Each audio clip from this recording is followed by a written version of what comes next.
1월 22일 월요일 느헤미야 4장의 말씀 묵상을 나눕니다. 예루살렘 성벽과 성문을 재건하는 일이 시작되자 사탄은 가만히 있지 않습니다.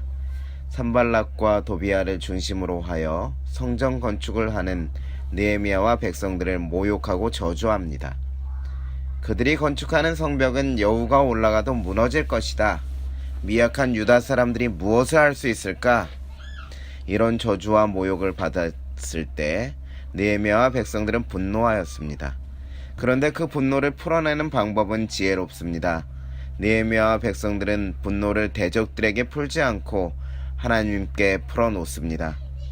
저들을 이방에 사로잡히게 해달라고, 노략질 당하게 해달라고, 그들을 용서하지 마시라고 기도합니다.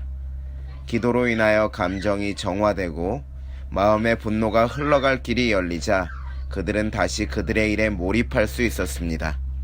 그때 백성들은 마음 들여 일을 하였고 자신들의 일에 몰입하였을 때 일의 역사가 절반이나 마치게 되는 성과를 거두게 됩니다. 모욕을 당하였을 때 분노를 하나님께 기도로서 풀어버림으로 대적들과 싸우는데 자신들의 에너지를 소비하지 않고 자신들의 일에 몰입하는 데 사용함으로 성과가 나게 된 것이지요.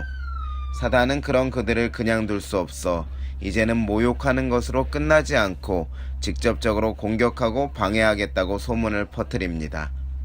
우리가 알지 못하는 사이에 가서 그들을 살육하여 역사를 그르치게 하겠다 말하며 더욱 큰 시험을 유다 백성들에게 줍니다.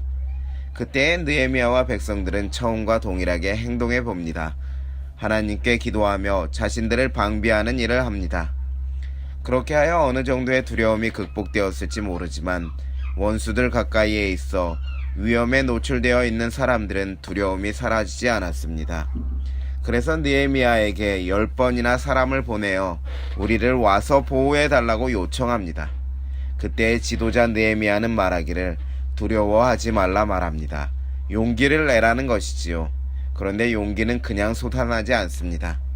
그래서 느헤미야는 지극히 크시고 두려운 주를 기억하고 용기를 내라. 너희 소중한 형제자녀와 가족을 위하여 용기를 내어 싸우라고 말합니다.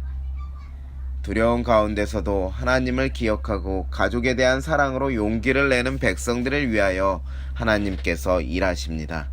하나님께서 원수들의 꾀를 패하시고 백성이 다시 일할 수 있도록 도우십니다.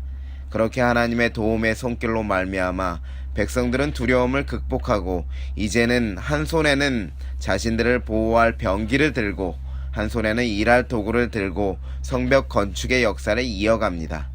뿐만 아니라 불침번을 서가며 서로를 지키고 나팔 소리의 신호에 서로 화합하여 적을 물리치기로 약속하며 성벽 재건의 역사를 이어갑니다. 참 아름다운 모습입니다. 저는 오늘 아침 말씀을 마음에 새겨봅니다. 나는 저주와 모욕을 받을 때에 어떻게 하고 있을까? 더 큰 두려움이 몰려올 때에, 시험이 몰려올 때에 나는 어떻게 반응하였는가?